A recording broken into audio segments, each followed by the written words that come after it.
existem as manutenções prediais. De quanto em quanto tempo seria necessário? A inspeção predial ela depende muito do edifício, depende da idade do edifício. Que ele tá. É sempre recomendado para o telespectador que está nos assistindo que ele realize uma manutenção periódica. Ele tem um plano de manutenção predial. Isso no caso do condomínio, é responsabilidade da administração, do síndico. Exatamente. Ele é responsável por procurar especialistas que realizem esse tipo de trabalho. Ou seja, a inspeção é o primeiro passo. Na inspeção predial, a gente realiza o primeiro passo, onde a equipe multidisciplinar de engenharia, que no caso é engenheiro civil, engenheiro eletricista, engenheiro mecânico, eles realizam a avaliação do prédio. Em seguida, tem um plano de gerenciamento da manutenção, ou seja, existe uma série de manutenções que precisam ser realizadas corretivas e preventivas, para que não haja qualquer tipo de patologia ou fique a cargo de uma fatalidade como essa. Olha, a gente está lendo muita coisa sobre o André e alguns moradores relataram que o piso estava cedendo no primeiro andar e, como a gente viu imagens também, da coluna bem deteriorada ali. Isso é um sinal de alerta já para os condôminos chamarem a atenção do próprio síndico? Isso é de fato um sinal de alerta? Sim, sem dúvida isso é um sinal de alerta e fundamental que haja um posicionamento dos moradores com relação aos síndicos para poder eles buscarem uma solução.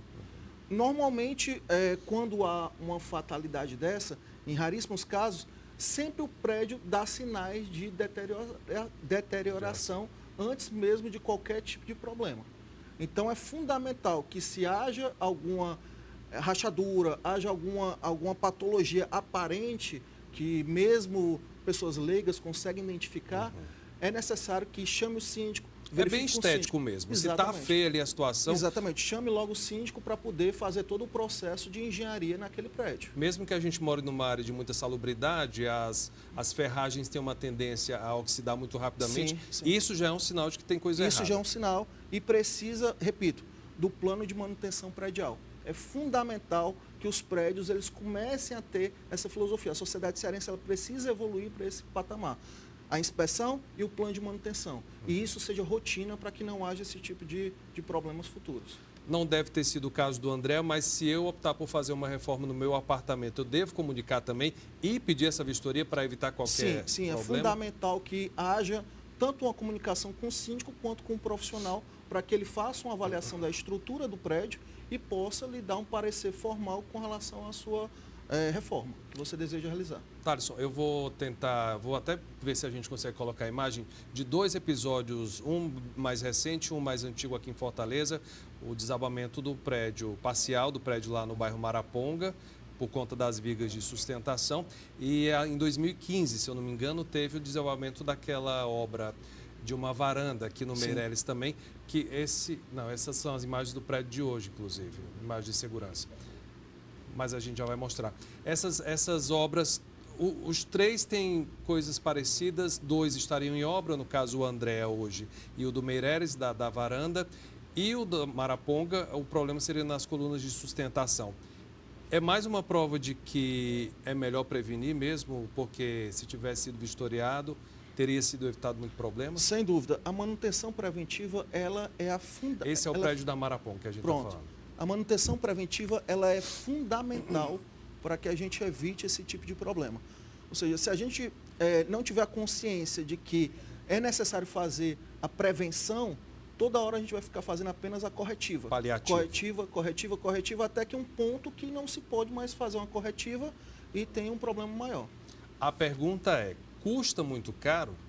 Não é um serviço barato, mas é necessário. Porque ele está diretamente ligado à vida. Ou seja, serviços de estrutura, serviços elétricos. Ou seja, muitas vezes você tem um problema de patologias elétricas que não dá para você negligenciar, porque aquilo ali vai gerar um curto-circuito, gera um incêndio ou gera uma queda de um edifício, como infelizmente aconteceu na data de hoje. Perfeito. Vou pedir para você continuar comigo aqui e no próximo bloco a gente volta a falar sobre o desabamento do edifício André, no bairro Dionísio Torres, onde os trabalhos de busca por sobreviventes devem continuar por toda a noite. O Jornal da TVC volta já.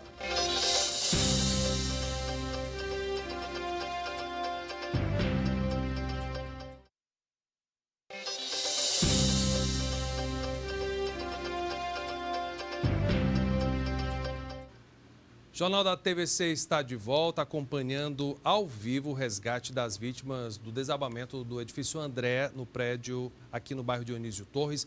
E o repórter Everton Lucas continua no local. Everton, a energia foi suspensa aí durante o dia. E eu te perguntei se o pessoal já está autorizado a voltar para casa ainda hoje. Pelo menos quem mora aí no entorno e dormir hoje, pelo menos aí em casa. Você tem essa resposta?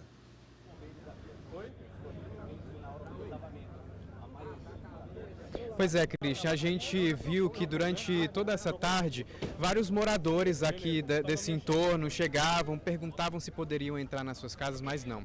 Ainda está tudo interditado, a Enel realmente cortou a energia aqui da região. Eu acabei de conversar com o coordenador da equipe da Defesa Civil, que está coordenando aí esse resgate, e ele acabou de me passar uma informação de que é preciso esperar até às 8 horas da noite.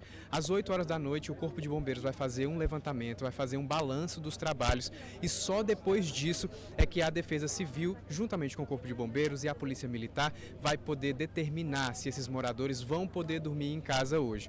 Tudo isso é para poder proteger esses moradores, né, por conta de que esse desabamento pode ter comprometido as estruturas das casas e dos prédios que ficam aqui no entorno. O coordenador da Defesa Civil também me passou a informação de que 9 pessoas ainda estão desaparecidas. É como eles chamam, 9 pessoas estão reclamadas.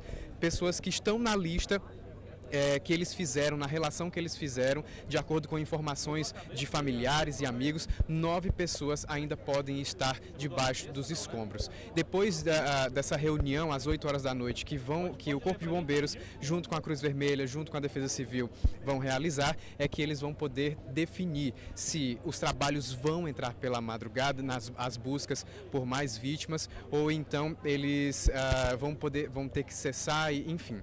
Essa reunião vai se dar somente às 8 horas da noite e só depois disso é que a gente vai ter mais informações. A movimentação aqui é intensa, né? As ambulâncias entram e saem aqui a todo tempo, mas nesse exato momento, essa movimentação de ambulâncias se dá por conta do material que eles deixaram aqui durante a tarde, para caso houvesse mais algum resgate. Então, as ambulâncias agora à noite começaram a vir para recolher esse material de volta. Os bombeiros ainda continuam lá nos escombros, com refletores, com geradores, inclusive caminhões de combustível vêm a todo momento alimentar esses geradores, e eles continuam os trabalhos, inclusive com cães farejadores também. É importante ressaltar que esse prédio é um prédio residencial localizado na rua Tibúcio Cavalcante, no número 2405, no bairro Dionísio Torres. Desabou às 10h30 da manhã de hoje, nessa terça-feira. O edifício tinha 7 andares, fica na esquina com a rua Tomás Ascioli. A gente acompanha ainda aqui esse caso. Com certeza amanhã nos nossos telejornais a gente vai trazer mais informações, mais detalhes sobre esse desastre, né, que abalou a cidade de Fortaleza e que o Brasil inteiro também se comoveu. Volto com você, Christian. Ô Everton, a esperança dos bombeiros, você me confirma também, é sobre os bolsões que se formam embaixo dos escombros e que estariam ali também, possivelmente, pessoas. E eu não sei se você está sabendo, mas eles estão utilizando uma tecnologia para rastrear sinal de telefone celular. A Anatel cedeu esse aparelho. Então tem cão farejador, tem a mão de obra humana, obviamente, que está aí atendendo todo mundo, e a tecnologia para ajudar. E esse trabalho deve continuar a noite toda, né?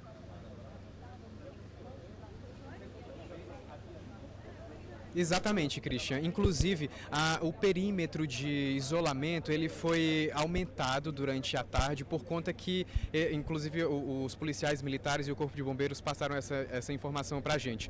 As nossas câmeras, os nossos telefones celulares, inclusive, podem oferecer interferências nessa tecnologia que eles estão utilizando para poder localizar os sinais de celulares debaixo dos escombros. É interessante também a gente ressaltar que esse desabamento desse prédio, ele não se deu com um tombamento. Eu vou, inclusive, mudar um pouquinho de local, porque mais uma ambulância vai entrar agora aqui nesse ponto de apoio em que a gente está. A gente vai ter que afastar um pouquinho para poder a ambulância entrar, mas eu vou continuar falando com você, Christian. Esse prédio, esse desabamento desse prédio, ele não se deu por um tombamento. Ele desmoronou, literalmente. E quando há um desmoronamento como esse, Christian, acabam se formando bolsões de ar. Inclusive, muitas dessas pessoas que foram resgatadas hoje durante esse trabalho todo do Corpo de Bombeiros e da Defesa Civil, muitas dessas pessoas estavam nesses bolsões de ar. Agora, a preocupação que fica é a seguinte: a noite chegou, os trabalhos continuam, porém a umidade vai caindo, muitas pessoas não têm acesso à água ou à comida, e isso vai preocupando o Corpo de Bombeiros. Mas a esperança é que sim, ainda se encontre mais pessoas nesses bolsões de ar e a gente torce, é claro, para que mais vítimas sejam resgatadas com vida. Christian. Valeu, Everton. Ótimo trabalho para você. Todos os nossos colegas aí da imprensa estão desde cedo acompanhando para trazer notícia e tranquilizar todo mundo, Brasil afora, e, claro, o pessoal das Forças de Segurança do Ceará. Muito obrigado pelas notícias, viu? Até mais.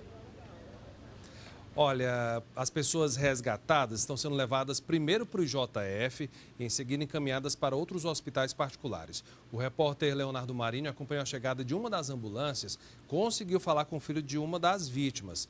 Essa pessoa, esse rapaz, confirmou que o edifício estava ali visivelmente deteriorado e que no momento estavam sim sendo realizadas reformas no local. Está estável, ela está sentindo só dor nas costas, ficou com uma fratura no pé, mas se salvou devido à geladeira, que a geladeira amorteceu a pancada, e ela conseguiu amarrar um pano na perna, porque estava sangrando muito, e se arrastar até os bombeiros. Ela relatou se teria ouvido alguma Ela escutou duas pancadas. Ela falou que quando chegou de manhã, ela é diarista lá.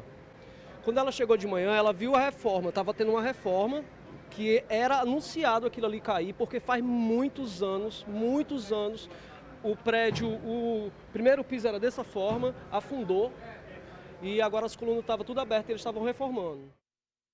É a palavra de quem... A mãe estava lá na hora do acidente, inclusive, ainda bem foi resgatado com vida. Existe uma lei que prevê a obrigatoriedade da informação de uma reforma quando ela começa e dessa fiscalização periódica aqui no município de Fortaleza?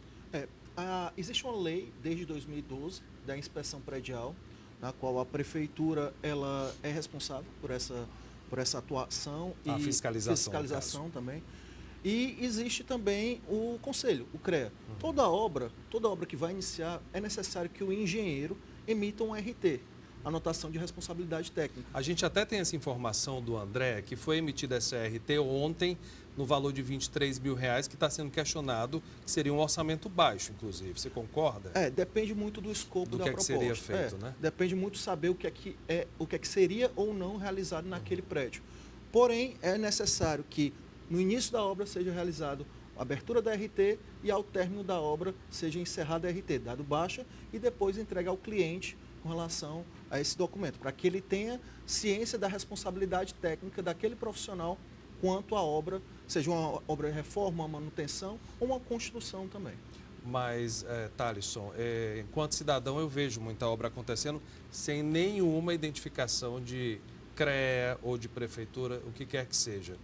Isso está errado. Isso é necessário. Porque ela tem que ser visível, por exemplo. Sim, tem que existir uma placa onde informe o número da RT, qual é o tipo de obra e quais são os profissionais que estão trabalhando nela. E eu devo denunciar enquanto cidadão quando eu vejo isso? Você deve aos órgãos, aos conselho. órgãos, ao CREA.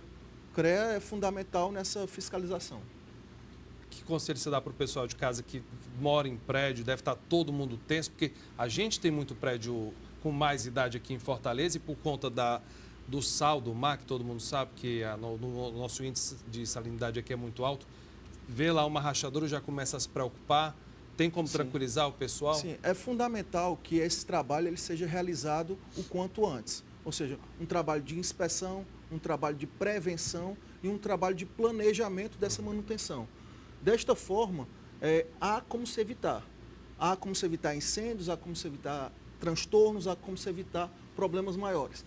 Quanto mais você tiver o plano de manutenção, quanto mais o síndico tiver o plano de manutenção na mão e saber e ter noção de qual vai ser a próxima manutenção, de quanto em quanto tempo, mais vai gerar segurança para aquele condomínio. Existe um prazo padrão, em específico, numa região de praia como a nossa? A recomendação é que terminou a construção, começou a morar, já precisa ter o plano de manutenção.